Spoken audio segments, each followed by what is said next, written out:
Assalamualaikum warahmatullahi wabarakatuh teman-teman, kembali lagi dengan aku Rahmi Fika Aulia.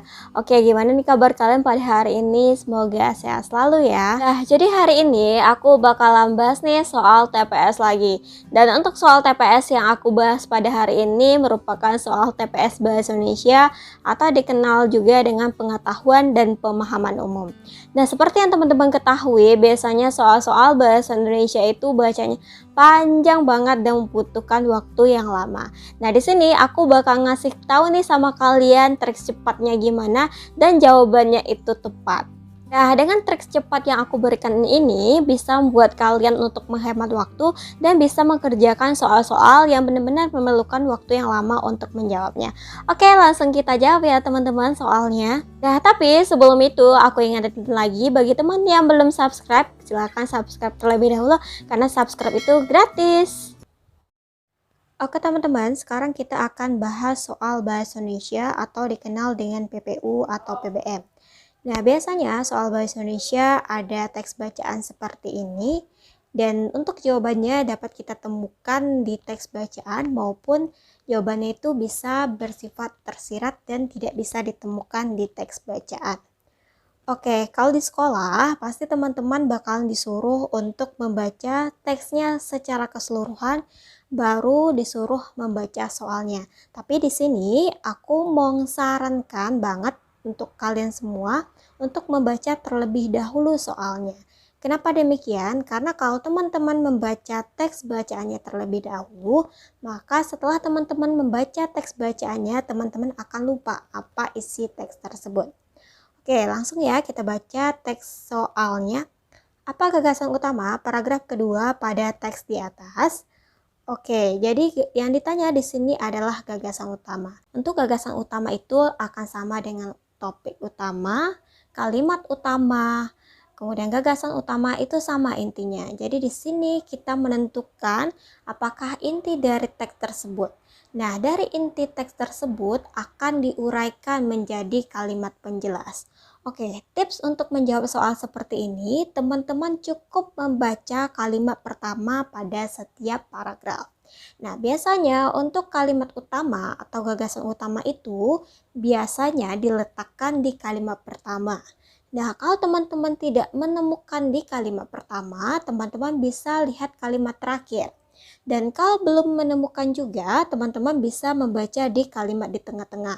Namun, untuk kalimatnya yang berada di tengah-tengah itu jarang sekali. Tapi yang paling sering itu di kalimat pertama di setiap paragraf. Oke, karena di sini ditanya cuma paragraf kedua, kita langsung baca kalimat pertama di paragraf kedua. Dengan memviruskan budaya K-pop di Indonesia menjadikan negara kita negara yang tidak mempunyai identitas yang jelas.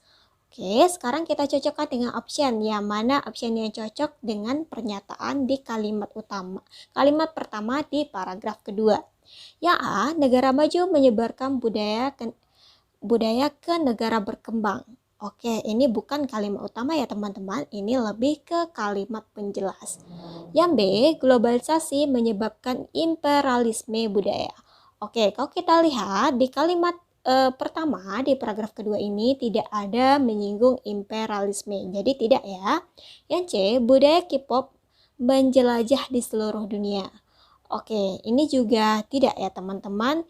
Ini juga bukan kalimat utamanya karena di sini dia tidak mengatakan bahwa K-pop itu menjelajah di seluruh dunia di kalimat pertama paragraf kedua. Yang D, Indonesia rentan terpengaruh budaya asing. Oke, untuk jawaban di sini kita simpan dulu ya. Yang E, Indonesia tidak mempunyai identitas yang jelas. Ini jelas tidak ya, karena ini kalimatnya bukan kalimat utama. Oke, jadi option yang di sini yang mungkin benar adalah D.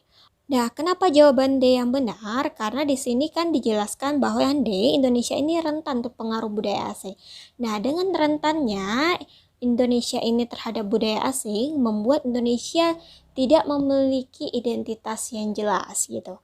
Jadi di sini teman-teman harus mencocokkan mana sih yang di option yang mengarah ke kalimat pertama di paragraf kedua ini gitu. Nah, di antara semua option yang lebih mengarah itu yang D ya teman-teman. Jadi jawaban yang benar itu yang D. Sampai di sini paham ya? Oke teman-teman, sekarang kita berpindah ke soal nomor 2. Langsung kita baca soalnya. Pernyataan manakah yang tidak sesuai dengan isi teks? Nah, kalau soalnya pernyataan mana yang tidak sesuai, pernyataan mana yang sesuai, kita cukup menggarisbawahi kata kunci di setiap opsi jawabannya. Oke, kita baca dulu opsinya. Korea menjadikan K-pop sebagai senjata imperialisme budaya. Jadi kita garis bawahi lo kata-kata imperialisme. Kita lihat di teks apakah ada kata-kata imperialisme. Oke, silahkan teman-teman baca. Ada ya di kalimat 10. Oke, jadi untuk yang A itu benar. Yang B, budaya negara maju menimbulkan efek negatif negara berkembang. Oke, kita lihat dulu di paragraf pertama, ada tidak menimbulkan budaya negatif? Oke, paragraf pertama tidak ada. Kemudian untuk paragraf kedua, silahkan teman-teman baca. Juga tidak ada. Oke, untuk opsi yang B kita simpan dulu.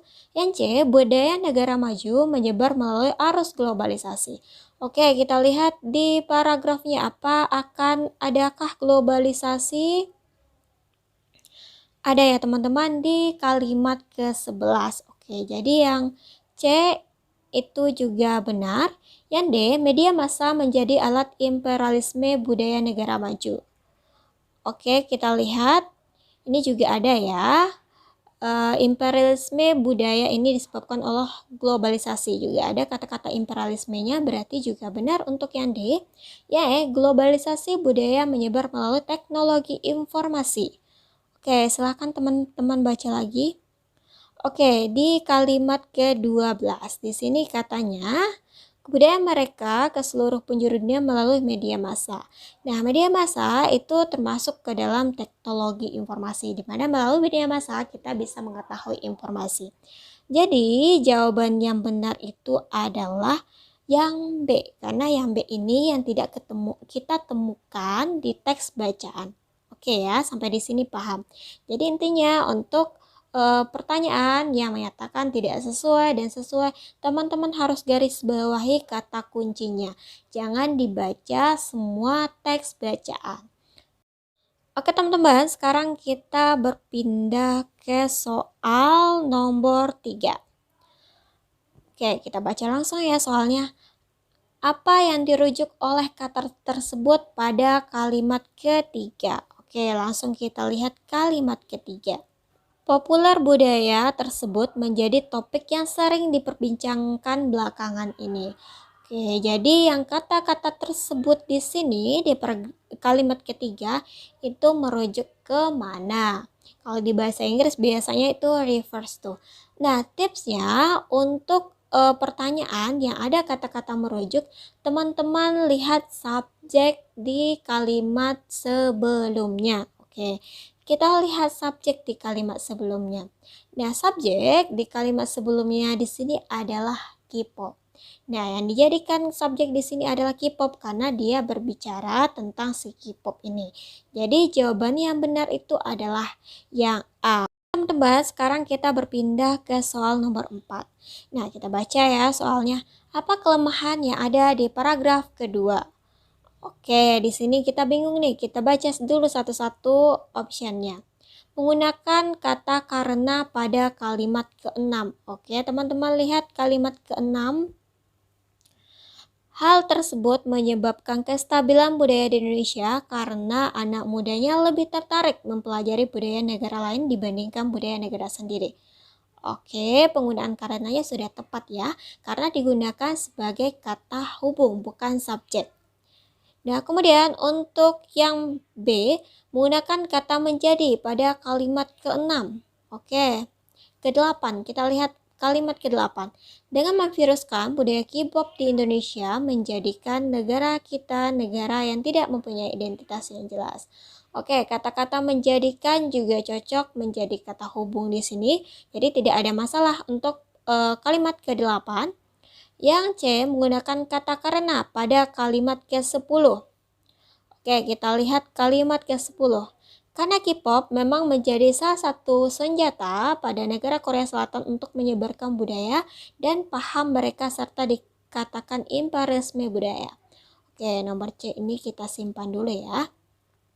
Yang D menggunakan kata disebabkan oleh pada kalimat 11. Oke, kita lihat dulu kalimat ke-11. Imperialisme budaya disebabkan oleh globalisasi yang semakin menggulita. Oke, kata-kata disebabkan di sini juga digunakan sebagai konjungsi, kata hubung ya, jadi tidak masalah. Yang E, menggunakan kata bahkan pada kalimat ke-12. Oke, kita lihat kalimat ke-12. Bahkan negara maju pun akan sangat mudah menyebarkan kebudayaan negara ke seluruh penjuru dunia melalui media massa. Oke, kita simpan dulu ya. Oke, jadi optionnya tinggal E dan C. Oke, kita lihat dulu yang E, yang menggunakan kata-kata bahkan. Bahkan negara maju pun akan sangat mudah menyebarkan kebudayaan mereka ke seluruh penjuru dunia melalui media massa. Nah, di sini kata bahkan ini sebenarnya bukan suatu konjungsi, tapi suatu kalimat yang digunakan untuk menekankan suatu paragraf gitu, dan biasanya memang digunakan di akhir paragraf.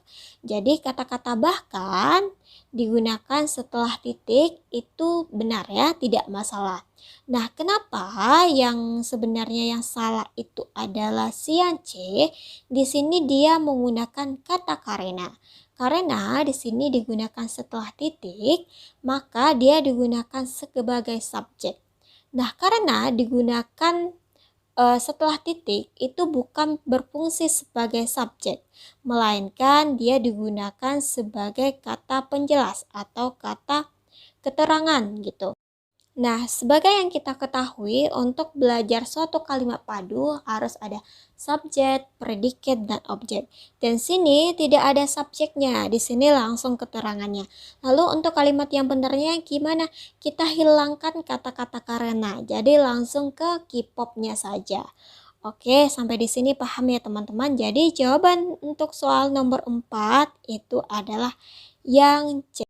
Oke teman-teman, terima kasih udah menonton video aku. Semoga kalian semua paham dengan pembahasan aku tadi.